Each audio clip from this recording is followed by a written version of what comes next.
አንዳንድ ሰው በረዳት እጦት፣ በፍቅር ረሃብ፣ አይዞህ ባይ ፍለጋ ይዳክራል።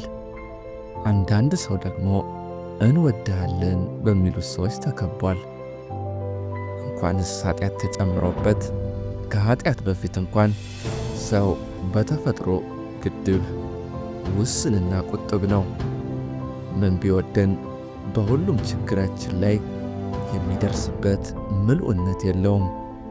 ስለዚህ የሰው ልጅ ይደገፍበት ዘንድ ጽኑ፣ ይታመንበት ዘንድ ብርቱ መከታ ያሻዋል። ታዲያ ከፈጠረው በላይ ለፍጡሩ ፍቱን የሚሆንለት ከወዴት ይገኛል?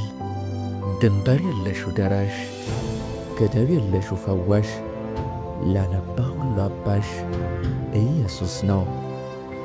በእርሱ መታመን ለዘላለም አያሳፍርም።